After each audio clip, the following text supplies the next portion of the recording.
Chapter 10. The Palace of the Tatrix.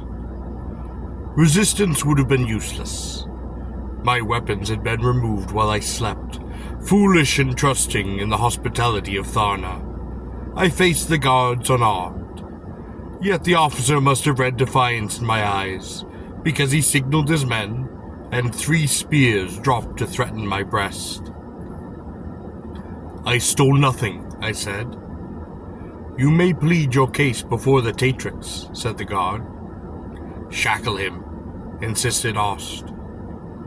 "Are you a warrior?" asked the guardsman. "I am," I said. "Have I your word that you will accompany me peacefully to the palace of the Tatrix?" asked the guardsman. "Yes," I said. The guardsman spoke to his men. "Shackles will not be necessary." "I am innocent," I told the guardsman. He looked at me, his gray eyes frank in the wise slot in his somber blue helmet of Tharna. "It is for the Tatrix to decide," he said. "You must shackle him," wheezed Ost. "Quiet, worm," said the guardsman, and the conspirator subsided into squirming silence. I followed the guardsman, yet winged with his men, to the palace of the Tatrix. Ost scurried along behind us, puffing and gasping, his short bandy legs struggling to keep pace with the stride of warriors. I felt that even had I chosen to forswear my pledge, which as a warrior of Gor I would not, my chances of escape would have been very small indeed.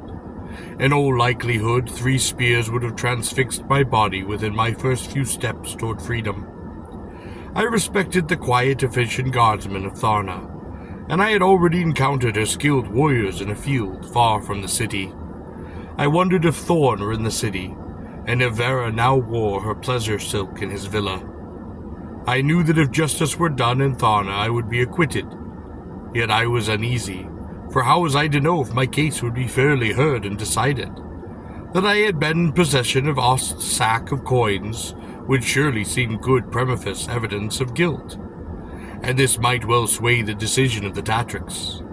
How would my word, the word of a stranger, weigh against the words of Ost, a citizen of Tharna, and perhaps one of significance? Yet, incredibly perhaps, I looked forward to seeing the palace of the Tatrix, to meet face to face that unusual woman who could rule, and rule well, the city of Gor. Had I not been arrested, I guessed I might have, of my own free will, have called upon the Tatrix of Tharna, and as one citizen had expressed it, spend my night upon her palace.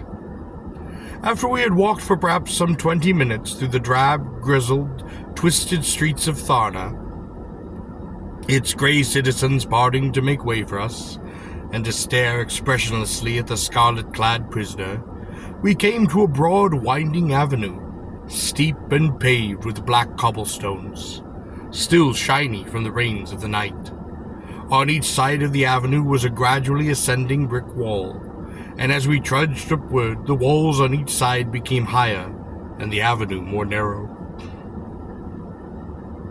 At last, 100 yards ahead, cold in the morning light, I saw the palace, actually a rounded fortress of brick, black, heavy, unadorned, formidable. At the entrance to the palace, the somber, wet avenue shrunk to a passage large enough only for a single man, and the walls at the same time rose to a height of perhaps 30 feet. The entrance itself was nothing more than a small, simple iron door, perhaps 18 inches in width, perhaps 5 feet in height. Only one man could come or go at a time from the palace of the Tharna. It was a far cry from the broad-portaled central cylinders of many of the Gorean cities, through which a brace of golden-harnessed Tharlians might be driven with ease.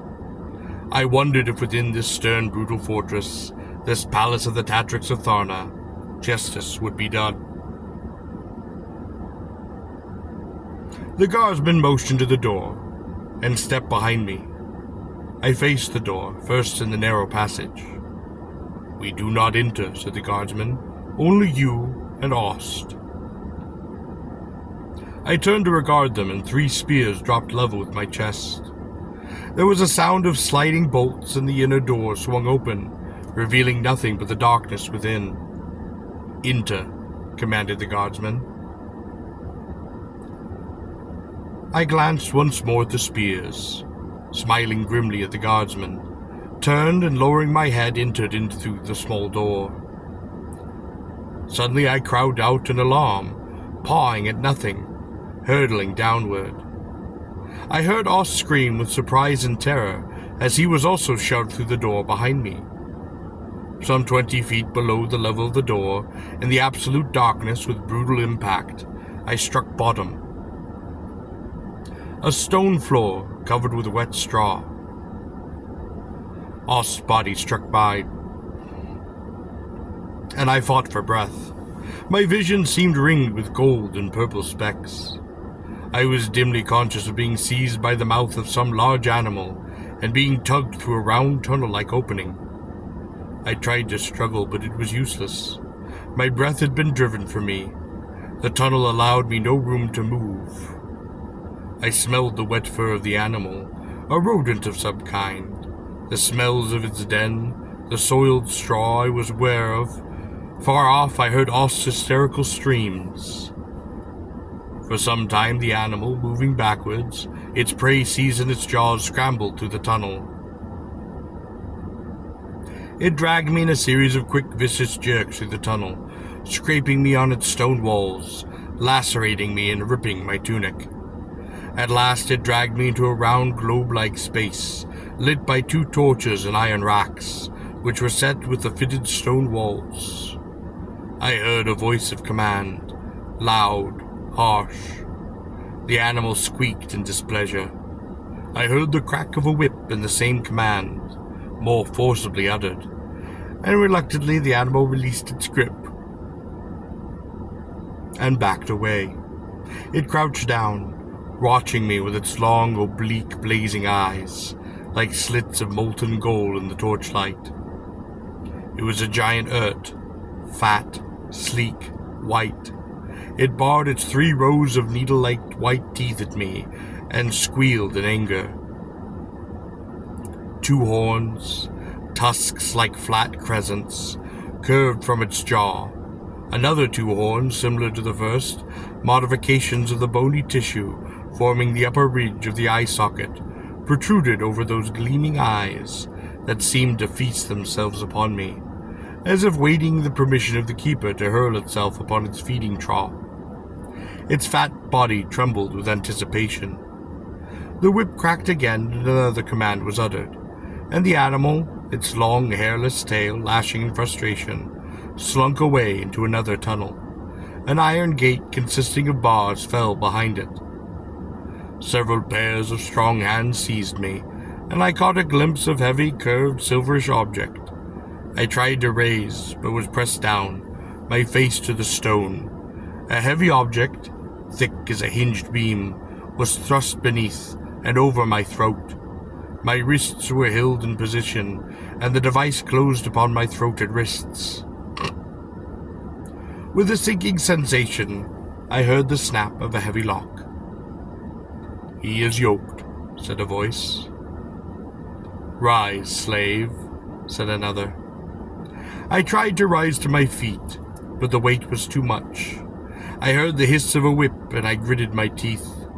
As the leather coil bit my flesh, again and again it struck downward, like lightning bolts of leather fire. I managed to get my knees under me, and then painfully heaved that yoke upward, struggling unsteadily to my feet. "Well done, slave," said a voice. Amidst the burning of the lash wounds, I felt the cold air of the dungeon upon my back. The whip had opened my tunic. I would be bleeding. I turned to look at the man who had spoken. It was he who held the whip. I noted grimly that its leather was wet with my blood. "I am not a slave," I said. The man was stripped to the waist. The brawny fellow wearing buckled leather wrist straps. His hair was bound back upon his head with a band of grey cloth. "In Tharna," said he, "a man such as you can be nothing else." I looked about the room, which curved to a dome some 25 feet above the floor. There were several exits, most of them rather small. They were barred apertures, and from some I heard groaning. From some others I heard the shuffling and the squealing of the animals, perhaps more of the giant Erts. By one wall there was a large bowl of burning coals, from which protruded the handles of several irons. A rack of some sort was placed near the bowl of coals. It was large enough to accommodate a human being. In certain of the walls chains were fixed, and here and there other chains dangled from the ceiling.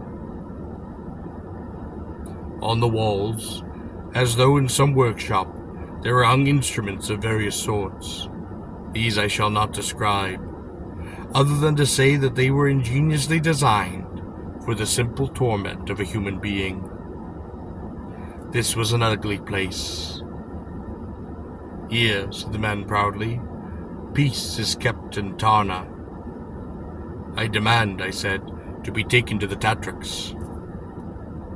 Of course, said the man. He laughed most unpleasantly. I shall take you to the Tatrix myself. I heard the winding of a chain on a windlass, and saw one of the barred gates leading from the chamber slowly lifting.